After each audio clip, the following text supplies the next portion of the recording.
दौर था जब बॉम्बे यानी आज की मुंबई में आए दिन लोकल गैंग वॉर हुआ करते थे। छोटा राजन, छोटा शकील, सलीम टिक्का और दाऊद इब्राहिम के गुर्गे आए दिन सड़कों पर खून बहाते थे। बॉलीवुड भी पूरी तरह इन गैंगस्टर्स के चंगुल में था। लेकिन वक्त बदला। एटीएस के गठन के बाद पुलिस ने ढूंढ ढूंढ कर इनको निपटाना शुरू कर दिया। कुछ तो पुलिस की गोली से ऊपर निकल लिए, कुछ खुद सरेंडर कर दिए और कुछ हिंदुस्तान से रवाना हो लिए।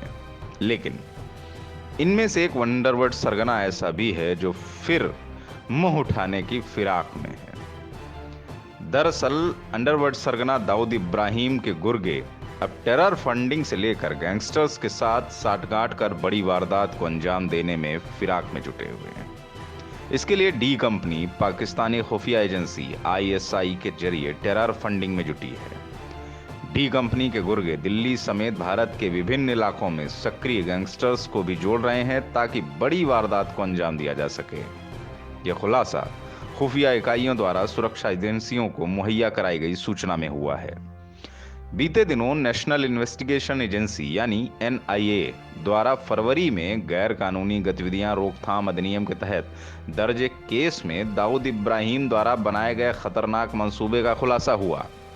एनआईए ने अपनी एफआईआर में बताया कि दाऊद और उसका गैंग अब भी आपराधिक गतिविधियों में शामिल है। इनमें हथियारों की सप्लाई, अंडरवर्ल्ड क्रिमिनल सिंडिकेट, जाली नोटों का कारोबार, नाजायज कब्जे का धंधा, आतंकवाद के लिए फंड जुटाना और आतंकी संगठनों से तालमेल बैठाकर उन्हें मदद पहुंचाने का काम शामिल है। आपको याद होगा, तारीख थी 1 नवंबर और सन था 2017। छोटा राजन और तारिक फतेह की सुपारी लेने वाला छोटा शकील का एक गुर्गा भी गिरफ्तार हुआ था। इस पर भी 3 मामले पहले से दर्ज थे। अपने मंसूबों को अंजाम देने के लिए अंडरवर्ल्ड की यह स्पेशल यूनिट देश के बड़े शहरों में हिंसा की वारदात को भी अंजाम देना चाहती है। इसके लिए ये विभिन्न इलाकों में सक्रिय गैंगस्टर और उनके गुर्गों से संपर्क बना रहे हैं ताकि इसके जरिए भारत में नेटवर्क तैयार कर सकें। यानी नेटवर्क अभी तैयार नहीं है।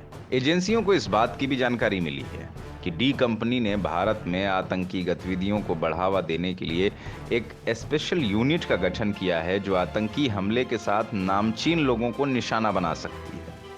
इनमें बड़े सियासी नेता, कद्दावर चेहरे, कारोबारी और दूसरे लोग शामिल हैं। इसके लिए इस स्पेशल यूनिट को विस्फोटक, हथियार और दूसरे घातक तरीकों से वार करने की ट्रेनिंग भी दी गई है।